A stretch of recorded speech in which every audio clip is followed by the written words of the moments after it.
Today on Locked On Phoenix Suns, who has the most to gain? Who has the most to lose for the Phoenix Suns this season? And a new face you might be seeing on YouTube. We'll introduce the new co-host of the Locked On Suns podcast coming up next.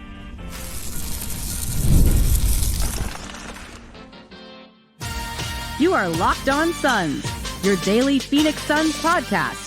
Part of the Locked On Podcast Network, your team every day. And we're back. This is Locked On Phoenix Suns, part of the Locked On Podcast Network, your team every day. I'm Brendon Kleen, your host and a credentialed media member covering the Suns for the past 7 seasons.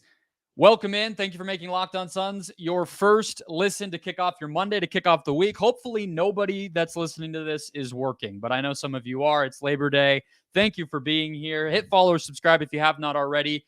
We are free for you every single day, starting in about 2 weeks. Become an everydayer. Get locked onto the Phoenix Suns on all podcast platforms, including YouTube, just by hitting that button. That's all you got to do, and we give you content every day.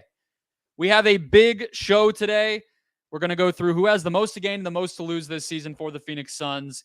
We also have a new friend, a new co-host, a new voice here on the show. I'm very, very, very excited to finally get a new era of Locked On Suns underway. It's been a long time coming. Ben Garcia, a producer at 910 Fox Sports AM here in the Valley, and he's going to be joining us here every day from here on out. Ben, say hi to the people. Tell them. Wait, this is an everyday thing? You did not tell me that. You're already screwed. You're already I guess it is called your team every day. Yeah, man. I'm so stoked to be here. I think it's so great for me to be able to come to a bigger platform and work with you. You know, it's so funny how all this came to be just a few short weeks ago, where I'm asking you to come on my thing, and it's good chemistry. It's fun. I'm in EP over at Fox Sports 910 in Phoenix. You can hear me every morning, 6 to 10 a.m. on The Drive with Jody Ayler. And yeah, that's the short bio for me. I've been covering all things Arizona sports for a long time now. But if I'm being honest, they're like all my children, right? But we all secretly have a favorite children. I'm not one of my parents. I would like to think I'm second or third. The Suns have always been my favorite child, and it's what got me into sports. So I'm stoked to be here. Stoked to be here to give my raw, honest opinions on the team that I consider real family to me. And at sometimes I could be a little harsh, maybe tough love. That's because I love them and I want the best for them. But I'm stoked to be here, man. And I appreciate you giving me the opportunity to do so. Yeah, we're going to play a game that I like to call basketball speed dating that I used to do on another podcast to fully introduce Ben to close out the show. But we got some Suns business to attend to here, stealing this idea from the lovely folks at DNVR, who just are perfect at August NBA content. Got to shout them out. Their show ideas are fantastic. And I think it's a great one for the Suns. Who has the most to gain? Who has the most to lose? So you're going to learn about Ben through his takes just as much as the basketball speed dating. And I will let you kick us off, man. Who is the player that comes to mind when I ask the question, who has the most to gain this season in the purple and orange? You know, I think the simple answer and the very easy answer is Kevin Durant, but I don't think I'm going to go there because it's that simple word that you add in there, most to gain. Kevin Durant, to anyone that has eyes on the basketball world, he is a bona fide top 10 player of all time. Maybe you argue he's 15th or somewhere in that aspect, but I wouldn't put him there. I think the person that has the most to gain is Devin Booker this year, because Devin Booker is still seen to me as someone like myself who loves Devin Booker, kind of in the second tier of players. I like to think of 6 to 8 players can be superstars. And those are your Nikola Jokic's, your Luka Doncic's, your Giannis Antetokounmpos of the world. I think Devin Booker is just in that second tier, but not really sure if he's in the fringe superstar category or the firm star category with the Trae Youngs, with the, what I would argue, Jason Tatum's, guys like that of the world who I believe are very good, but probably better equipped at being a number 2 than being a number 1. Kevin Durant is a 1. He's still a 1. It's crazy to me that at this point, he's still a 1, but that's just the war of attrition that he has been in Kevin Durant. Devin Booker seems to me like the guy on this team that has been kind of ostracized from the basketball community prior to the Olympics. But at this point, if he can lead a team to a championship, and, maybe we'll talk about that some other day if he can still do that or whatever. But if he can be one of the main aspects, maybe 1A, 1B to Kevin Durant, I do believe he has got the highest leap to that would straddle him from star tier all the way to the superstar top 8 tier, bona fide guy. Can't make fun of his playoff record. Can't make fun of his game 6s or game 7s or elimination game stats. I believe if Devin Booker is one of those guys that even just takes them to the finals or takes them to 7 games to the Western Conference Finals, that is a guy that I believe on a team that everyone says doesn't have a lot of depth and is missing wing pieces.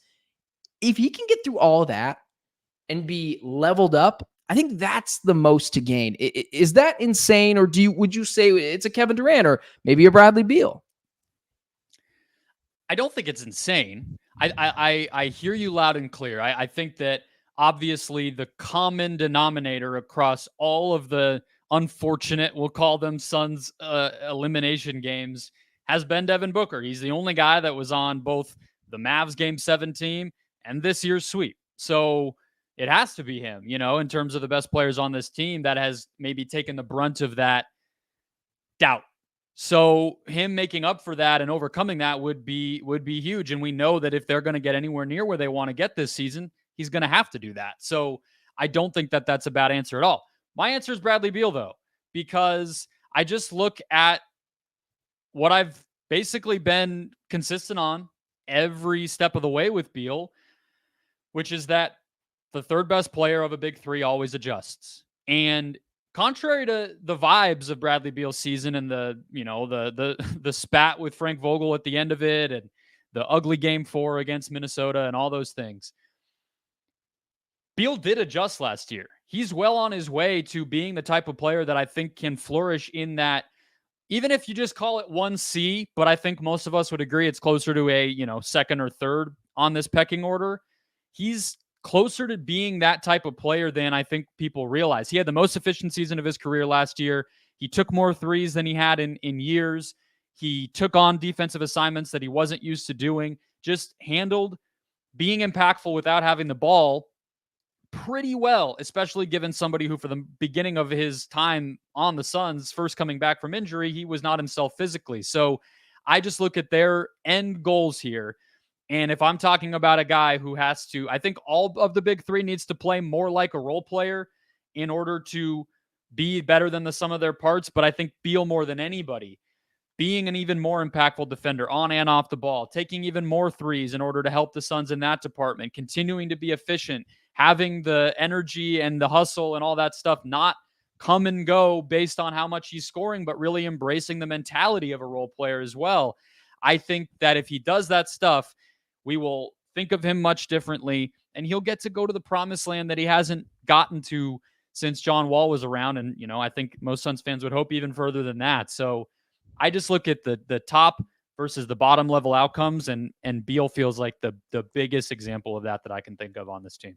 It feels like there's really only 3 possible answers, and it's those 3 guys. I don't think Tyus Jones is changing the narrative on his career. And the reason why I didn't go Bradley Beal is because I thought about the same thing you did. The third guy on a star-studded team.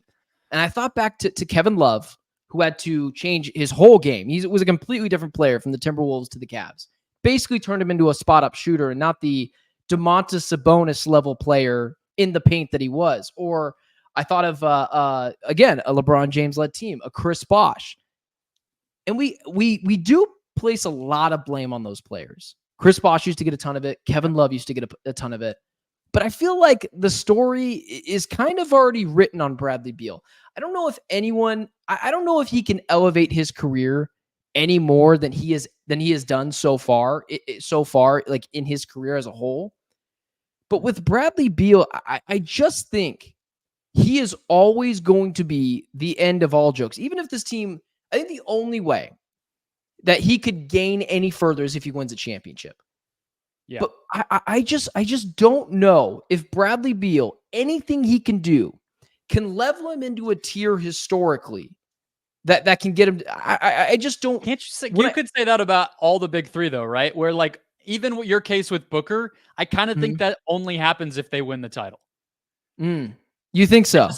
I think that the best three players on this team are all basically a decade into their careers and have accomplished all NBA, all-star, scoring titles, 3-point title, whatever, gold medals, whatever you want to point to. I sort of look at it as like these guys have done all of that stuff. And I think even Booker, even Durant, like the case for Durant, right, would be his first one, not with the Warriors. But that only can really be there if it's a championship. You're not going to say, oh, he made it to the conference finals again without Steph. Nobody cares about that, right? So if you're talking about the most to gain and kind of the public consensus, I think that that's what it is. I'll throw one more name before we get to the guys that have the most to lose, where I think we might have a little bit more options to pull from here.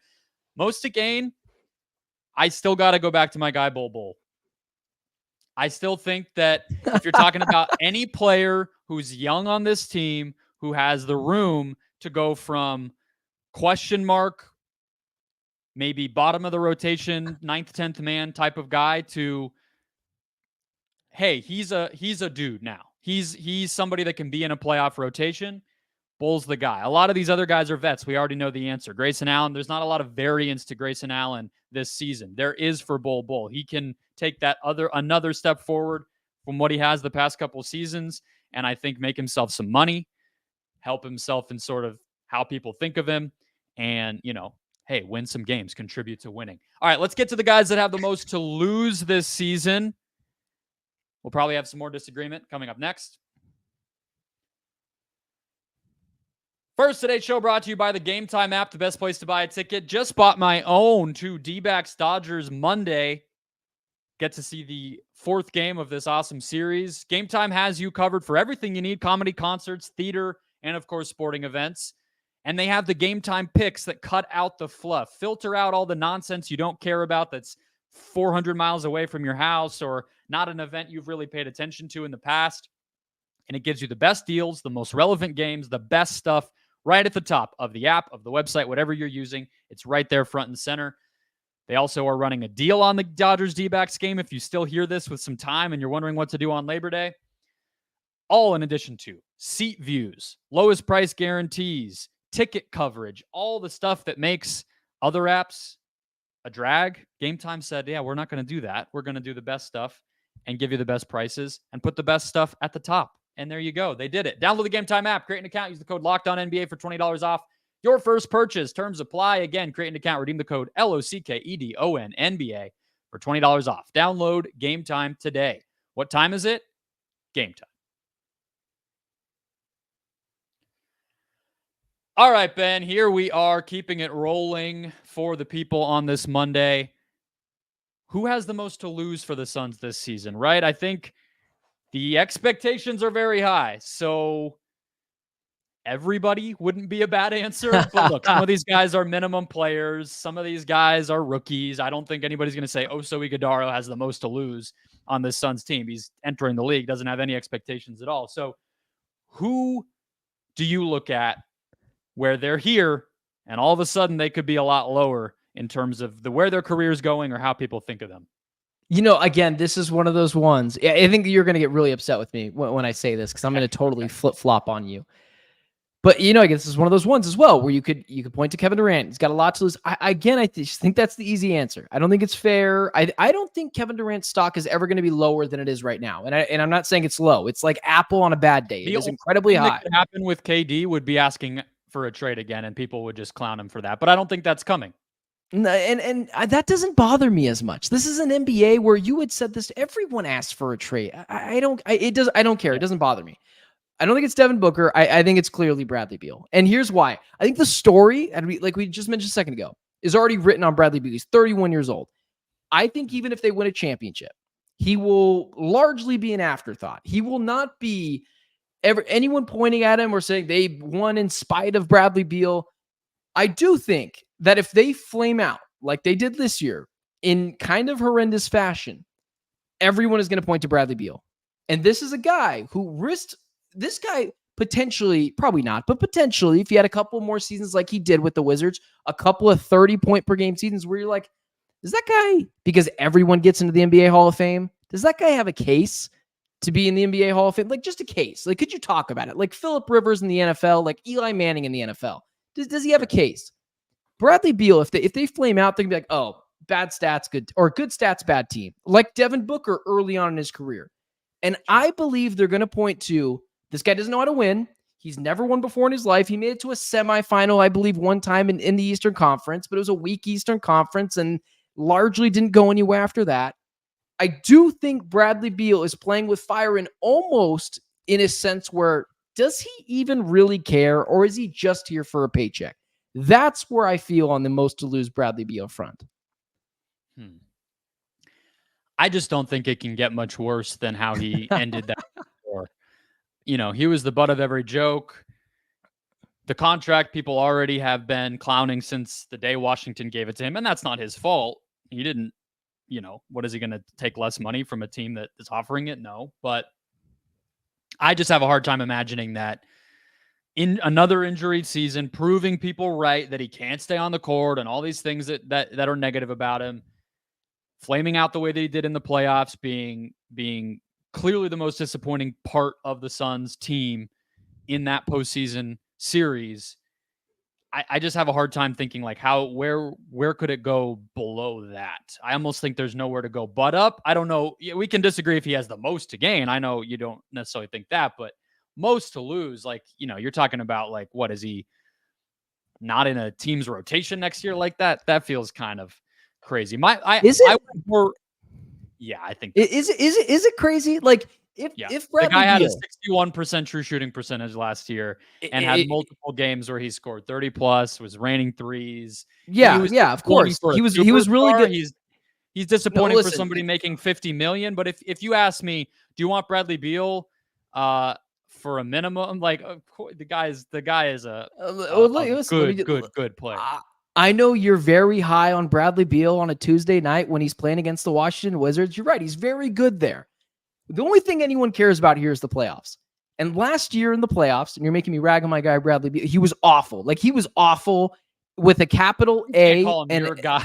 He wasn't. He's your guy. Okay. I'm just saying, he was awful with a capital A. He was bad. He was the number one thing I think of when I think of that series. I think of Bradley Beal running off the court, hands up in the air because he fouled out and was horrendous in the game. And then 2 minutes ago, I'd just given up a massive dunk to Anthony Edwards, where even I was like, okay, that guy's going to try to dunk on you. That guy's going to, the guy on the couch shouldn't be the one saying that. And so, yeah, I mean, Bradley Beal against the Pistons is great. In times where it's mattered, I haven't seen it from him. And I do think people can start pointing to, 30 points on the Wizards a game. But Miles Bridges had 24 a game with the Hornets. I do believe that that is the risk with Bradley Beal, that people could be like, I'm not so sure. Was he ever great? Which, of course, I'm not going to think that. But largely the NBA world is filled with, I use this word nicely, casuals. It's people that don't watch the game every single day on a daily basis and consume it like we do. So that's my argument. Yeah. Okay. You've convinced me that it can get worse than it was last year. It basically, under the pretense that, hey, even if it's just the same amount of bad again, that starts to be a really big blemish for him, right? I just think he's going to be just fine in his career, more so than some of these other guys, which is why I went more in the role player direction of players who we think are going to be contributors. They might be sitting pretty from a salary standpoint or whatever, and the ground could fall out from underneath of them. And so the two that I look at when it comes to that, Tyus Jones. This is a guy who is betting on coming here to reset his career. The payday that he wanted wasn't there. He thinks of himself as a starter. This team's biggest weaknesses are what he does best, and he's coming here to basically prove his value. He's coming here to prove, I'm not a minimum player. Maybe he never gets $15 million a year again, but hey, I want to go somewhere and be valued financially and with a role, and let me go show you why. And if it doesn't work out and he doesn't keep hold of that starting spot, or just turns out to be average even, I think that he's not going to feel great about that, if nothing else. We all can differ in our own opinions, but he's making a big bet coming here, and that bet might not pay off. So I'm going to be honest with you. I lied a little bit to you. When you had said Bradley Beal in the last segment, immediately I was like, okay, well, I'm definitely going to go Bradley Beal in the next segment, because these were the two guys, Tyus Jones and Bradley Beal, that I was teetering back and forth with. Because you made a fantastic point when it came to Tyus Jones. I have to argue on the air daily to the host of the show I'm on, Jody Ayler. He oftentimes will say, I mean, if you put all the point guards in a group, is Tyus Jones in the top half of them? And constantly I have to go, of course he is. Did you watch Tyus Jones last year? And they'll throw the Wizards thing. And I'm like, does everyone forget this guy literally led the Grizzlies to a better record when John Morant wasn't there? Like, that was Tyus Jones. And then you had just said the elephant in the room. This guy could not get a contract from anyone.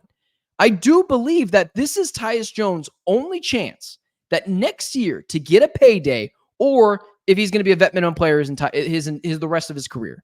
So you're talking about a guy that can go from everyone like myself, doesn't turn off the basketball, shoots really well from spot up three, to, okay, the Wizards need a capable point guard. The Hornets need a capable point guard. Yeah. So I 100% agree with you on that. That is a massive one. I also do think Nurk is kind of in that category too. That's the other one I was going to say. Yeah. I mean, I'll let you take it happens quick, right? Nurk, these guys go from starter on a good team, and nobody loves Jusuf Nurkic. I mean, he's just a guy in the grand scheme of the NBA. It's not like he's some kind of star or anything, but his contract next year will be expiring, and he has an injury history. We know his limitations. It can just happen quickly to where you, like, ask Andre Drummond, right? To where you're a dude that matters to, do I have a roster spot in the league? And I'm not predicting that for Nurkic. That's a bad place for your career to go, but that's on the table if he disappoints here. Nurk, I agree as well. Sorry, I had trouble there with my microphone. No, Nurk, I agree as well as that guy. This is someone that everyone, when DeAndre Ayton was traded, was like, Nurkic can do everything DeAndre Ayton does. He's more aggressive. And now everyone hates Jusuf Nurkic. You don't want to be the guy next year on this Suns team. Everyone's going to look to try to shift blame on anyone that isn't Kevin Durant and Devin Booker, because those are the golden children. If they flame out next year, don't make the playoffs, lose in the first round. And that's what I mean by flame out. First round, don't make the playoffs at all. And I don't think that's going to happen. But Nurkic, Tyus Jones, all those guys. But it's going to be the two guys that aren't Grayson Allen, because for some reason Grayson Allen is the perfect child in this family that I guess I'll never understand. But yeah, Jusuf Nurkic, I mean, you say Andre Drummond, but if you told me in a vacuum right now, would I rather have Andre Drummond or Jusuf Nurkic? It's close. It's really close. And I think I might rather have Andre Drummond. Now, to start, that's a whole nother thing.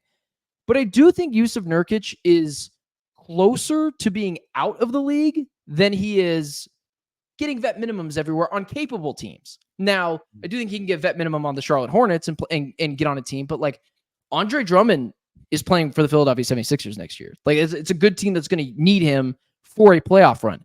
I don't even think Jusuf Nurkic is there. And I think if he Drummond, like, probably the best backup in the NBA, like that might not even be the right comp, right? Like, so no, I think you're it's talking more about like another cut below that of guys who are like kind of vying for a roster spot every season. I think it's like a Mason Plumlee, man. That's where I think he in that category. I obviously think he's better than that, but which is why Suns fans were so excited to get Plumlee, because we're like, hey, hold on, that guy's not that different than the dude we're paying $17 million to. So great, we just got two of them now, you know. So yeah, I think they're not that far apart, but their salaries are like 8 times apart. So that tells you all you need to know, I think. All right. Coming up next, basketball speed dating. Get to know Ben a little bit better. We'll talk about the show and just our excitement about getting to do this. Coming up next. First, today's show brought to you by BetterHelp. Therapy does not have to be overwhelming. It doesn't have to be something that you dread or even something that's inspired by any sort of insane change in your life or emergencies or anything else. It can just be that thing that you get to because you know that it matters, like leg day, or I'm going to eat fruit every morning. Think of it that way. It's just about learning positive coping skills, setting boundaries, empowering yourself. It's not just for people who've experienced trauma or, again, are in some kind of emergency. So if you're thinking of starting therapy, give BetterHelp a try. It's online, convenient, flexible, and suited to your schedule. All you got to do to get started is fill out a brief questionnaire, get matched with a licensed therapist, and switch therapists anytime for no additional charge. That easy. Rediscover your curiosity with BetterHelp. Visit BetterHelp.com/LockedOnNBA today to get 10% off your first month. That's BetterHelp, HELP.com/LockedOnNBA. All right, Ben, let's close it out. So first off, just for me to get back to the changes here on the show, I don't want to just speed past it. A massive thank you to everybody who helped build the show to what it is. I've been doing the show for 7 years. I've been doing the show solo for almost 4. I've gotten to see the lowest of lows with analyzing if Dragan Bender would ever get his head out of his you-know-what to an NBA Finals run, getting to cover that and the amazing way that impacted this city and community and fan base during an awful time in the world and all that stuff and everything in between. So big thank you to everybody. A little bit of a peek behind the curtain. Like, this move's been in the works for a while. I knew that I wanted to level up this show, and that is what I think of it as, by bringing another voice in, bringing somebody who we could divide and conquer with from a workflow standpoint, and to just bring another person so you're not just hearing me blabber all the time. You guys know what I think about this team. To be honest with you, I'm not going to surprise you anymore, but I can surprise you if I can bounce back and forth with somebody who cares about this team the same way that I do, and somebody who I know works really hard and is going to seize this thing, grab it by the horns. So that's Ben. Ben, any more thoughts for the people about this? You gave a little more than I did at the beginning, but we'll speed date you here in a minute. But what else you got for everybody? I am so stoked to speed date, but here's what I will say. You know, you had just mentioned this a second ago. You're like, I won't surprise you. I promise you I will surprise you. There is one thing that I take because it's hard to do it by yourself, and it would be the same issue with me. I promise you, I will work incredibly hard to make sure you are not hearing the same regurgitated takes. I'm not going to come on here and tell you how amazing the Phoenix Suns are because I want everything to be fine and dandy. I'm going to praise this team as they should be praised accordingly, and there's a lot of praise that has been going on this offseason. But I'm going to be very honest with you, and I'm going to find the silver lining, and at times, people are going to say I'm crazy. And at times, ask Brendon. He's told me before. And I'm like, yeah, I kind of agree with you. That was kind of insane. I'm, in the words of the great Colin Cowherd, I'm not worried about being right. I'm worried about getting it right. And that's kind of where I feel about it. So I'm stoked, man. I'm stoked. I love this team. And it's so fun for me to be able to just focus on one thing. And yeah. And just let me get this out of the way right now. I love Kevin Durant. And I just want Brendon to hear that. So for later on, if I can be a little tough on the guy, it's because I love him. What's hilarious is that people who thought that I might have bothered them with some of my takes, now they get another person to bear their teeth out a little bit. So yeah, we'll see which of us earns the ire of more pockets of this fan base as the season goes along. But yeah, it's been all year I've been looking for somebody, and as Ben kind of alluded to at the beginning, we did a little home and home on each other's shows and kind of talked and got along pretty well, and I feel really good about it. So we'll be daily starting the week of September 16th. So this will just be kind of getting our feet wet the next 2 weeks. And then before long, it'll be training camp and preseason and games and all of it. So we're both really excited. But let's go here. Basketball speed dating. This is something that I did on the Just Basketball show for the year and a half that I was on that podcast whenever we had a guest. And it is basically questions that Ben and I might ask each other if we were going out. But of course, it's just going to be about basketball, and we're not going out. We're just hosting a podcast together. Maybe there's not really a difference there. We'll find out along the way, I guess. But you ready? I'm so ready. I'm so ready. All right. Your first favorite player, and this is fairly rapid fire. You know, we don't need an essay on it. But tell us, give us some behind Sean the Marion. scenes. Sean Marion. It's okay. Sean Marion. When I was a kid, very quickly, I grew up in the 7 Seconds or Less Suns. That is my baby. So Steve Nash, Amari Stoudemire, Sean Marion, that was the big three. I was so upset when he got traded to Miami. So upset as a kid when he got traded to Miami. When you don't really understand those things. Everyone was either a fan of Amari or a fan of Nash, and I was going to be different, and the Matrix is my dude. I'll get a Matrix jersey up here at some point. There it is. All right, perfect. Yeah, I think that I have to go with Boris Diaw. That was the first Oh, Suns jersey that I got. For some reason, that I just like really grabbed hold of that guy, and that was like I asked for a jersey when I was a kid at one point, and that's the one I ended up with. I think I also had a Raja Bell at one point, so I was like, I'm just going role players. I'm gonna be cool. I still have a Boris Diaw jersey, and you can have it whenever you want. I don't want it. I love it. All right. The next question actually leads us right there, which is, what was your first jersey? And this doesn't have to be Suns, if it wasn't. I think it was a Sean Marion jersey. It was either a Sean Marion jersey, a black Fireball Suns jersey, old school, or it was a Steve Nash Dallas Mavericks jersey. It's one of those two, which I understand is two different things, but I was a big Nash guy. I had, like I said, the two Suns that I had, but then I also got very into the 2006 finals, apparently, and did not feel like I needed to pick a side on that particular series. So I had a Dirk jersey and a Wade jersey. I know, if I was an adult, I would expect everybody to crush me for that, but hey, I was 9. So what am I going to do here? All right. Player, it can be current, it can be a Sun or not a Sun, or it can be in the past, somebody that you just never fully could give up hope on. It is the player you can't quit. The player you just can't quit. And honestly, if you want to go outside of the NBA or basketball, I don't blame you either. You go wherever you want with it. I am going to go outside of the NBA for this one. I also do, just shameless plug, I also do a lot of work on my YouTube channel, Ben Garcia Show, and I talk football, I talk basketball, all those things. I still can't quit Sam Darnold. I can't quit him. I've always loved the guy. I went and watched him USC, ASU, and I just think he's in for an MVP season, cross-sport reference this year with the Vikings, and they're not even going to need JJ McCarthy. I can't quit Sam Darnold. Who's yours? I think that the one that I gave in the past from an NBA standpoint was Tobias Harris. I know he's like every Sixers fan absolutely hates him. He's no-showed in the playoffs every single year, but I don't know if it's really like I can actually get behind it anymore. But for way longer than most people, I was I think he can do it. Okay. Favorite player archetype. So let's stick to basketball here. The type of player you always fall in love with across eras, no matter who the name is, that type of guy you cannot help yourself but fawn over. Immediately Russell Westbrook. Derrick Rose, Russell Westbrook. So like athletic point guard. Athletic point guard that will just go in, can't shoot worth a lick, but is just going to put everyone on a poster. John Morant is this guy where, gosh, that might be a guy I can't quit either. It just guys that I know you don't can't have to lead quit you him. to a He's coming championship. back. He's great. Oh, I just listen.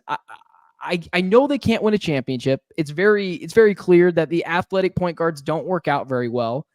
But yeah, those guys, oh man, something about Russell Westbrook or John Morant, or to an extent Anthony Edwards, because he's just bigger. That's not really him either. But those guys, those high-flying young guys. Athletic two guards, basically. So like, but with like, especially as they develop some skill to their game, because there's a lot of those types of players that just flame out and they can't ever really make an impact because they're not quite good enough as passers like the players you're talking about.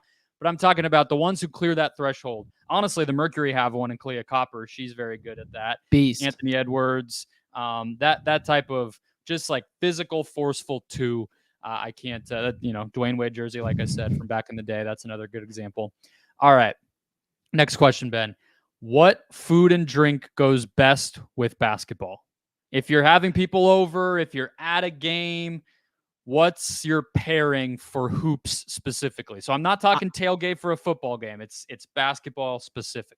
Listen, you might think this is tailgating. I have hosted a ton of times having buddies over to watch Suns games, and each and every time it is Hungry Howie's pizza and wings. Each and every time. Extra sauce. I once called a Hungry Howie's guy, and they must have sent me to a call center to a different country. He goes, extra sauce, extra saucy, extra delicious. So that's in my brain from that. Big Hungry Howie's pizza and wings guy every single time. My wife hates it. Doesn't matter. I'm into it. I can't blame you pizza, like it doesn't. Every time. It's every time. Sport. There's not just one sport that pizza goes with. Like baseball, it's like very, hot dogs are baseball and whatever, but nachos, pizza, you can't go wrong. Yeah, I feel like I've worked so many Suns games for so long that embarrassingly, or unfortunately for me, like I don't really have a lot of those things. So I don't know. I don't think I have an answer for this one. Favorite basketball movie? Like Mike. It's like Mike. Really? It's such a stupid. It's such a stupid. It doesn't make any sense. It's a horrible movie. Yeah. But yeah, the Bow Wow and Like Mike with Tracy. I don't even know the actor's name at this point. Calvin Cambridge. Steve Nash is in that movie for a second. Allen Iverson's in that movie. Yeah, it's just the world's worst movie. But if it's on, I'm not joking with you. I'll watch it every time. I'll watch it every single time. Is your Space Jam? It's always Space Jam. It's not Space Jam. It doesn't. It's not. It's Air Bud. It's kind of cheating, but I would say Uncut Gems if you've ever seen that movie. Oh, I haven't seen that movie yet. No. Yeah. I hear that one's really good. It's more about betting on basketball, and it's very like barely about basketball, but I'll count it. Yeah, the kids ones are rough. I'll say. I watched Kevin Durant. I watched Thunderstruck, and that is not the best piece of cinema. No way. But hey, for kids, you're just trying to entertain. Space Jam's not like going to win an Oscar either. So no, Space Jam 2 is bad. Space Jam 1 is bad. We just like it because it was from our childhood, and I'll watch it again. But yeah, Like Mike is awful, but it's my favorite. It's so terrible. So non-Sean Marion division, because you already said that. Jersey across, and I'll let you go outside of the NBA for this one if that's a better answer here, that you wish from any era, from any time, you could frame in your office. So if you're dreaming up what could be behind you in that shot right now on YouTube, Ben, what jersey would you put? I think it's an Adrian Wilson Cardinals jersey. Former safety. I like that. Was a huge Adrian Wilson guy growing up. Still am, aside from some of his off-field issues now. If it's not Adrian Wilson, it's cheating, but it's Michael Jordan. It's Michael Jordan. And I think LeBron James is the greatest player of all time. That I probably shouldn't have said on this show, but I think he is. And I would have still Michael Jordan, because Michael Jordan's the coolest by far. I still want to be like Mike. And I wasn't even in that era. So yeah, without a doubt, it's Adrian Wilson or it's Michael Jordan. And I would preferably want either one autographed. You? It's a tough one. I feel like we don't have quite as much history in the Valley as some places, we don't. It's like there's not as much to be like, oh, it's 1962 when it was this color scheme and that. It's like we don't have that. So I like the jersey scheme when Nash was on the Suns the first time. Yeah. Kind of like the Marion one that you were referencing. With sunburst and especially the black, like that would be cool as far as a Nash is concerned back here. But I have the classic purple Mikal Bridges. Is that Mikal? It is Mikal. Okay. Yeah. I'm a journalist, Ben, so I don't allow myself to have current players on the team. I can't be biased here. So once he was traded, my dear wife bought me that jersey to place in an ode to him on the podcast. So that's what that is. But all right, there you go. Now you never have to ask Ben any more questions about who he is or what he's I'd up prefer to. you didn't, honestly. Every single thing that you could ever need to know about a person right there, and a little more about me. So all right, we'll be back Wednesday with more Sun stuff to hit on. Again, marching towards September 16th when 16th when we'll go back to daily. And we'll start our season preview deep dive then. So hit subscribe, hit follow if you have not already. Hope you're excited. We are. And we will talk to you next time.